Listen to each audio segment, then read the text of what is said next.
নমস্কার। হ্যাঁ, নমস্কার। আপনাকে কয়েকটা প্রশ্ন করি। বলেন। আপনি এখন কি খান? গুল গুল গুল খায় কি আপনার এই যে ভাতের ভোগ মরে? ভাতর ভোগ মরে মুচি জ্বালাতে ভোগ করে নিয়ে হারায় যায় আমাদের। ভাত খান না?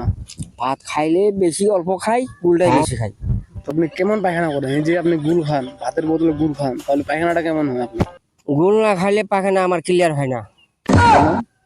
এটা অভ্যাস হয়ে গেছে। আর যদি গুল না খাই হুম। আমার কোট বন হয়ে যায়, পায়খানা কি করা হয়ে যায়? একবার টাইট। তখন তখন কি করেন আপনি, যখন আপনি গুল পান না মনে করেন? তখন তো পেটে যন্ত্রণা, হুম। থাকতে পারি না। হুম। এই বিষয়টা এরকম দাঁড়ায়। আচ্ছা। এই যে মহিষের আবারটা নিয়ে হুম। জ্বালা বইছে মাথা চিন্তা হুম। বেশি গুল দিয়ে আর পচা বেশি বেশি। আকাশের গতি খারাপ। তো আকাশ তো কতদিন থেকে মনে মধ্যে খারাপ অবস্থা আছে? প্রায় 2 সপ্তাহের মধ্যে আকাশ খারাপ। এরকমই চলছে। কিন্তু মহিষটা কি হবে এখন? দেশের মহিষ টানেও না, দাম কম।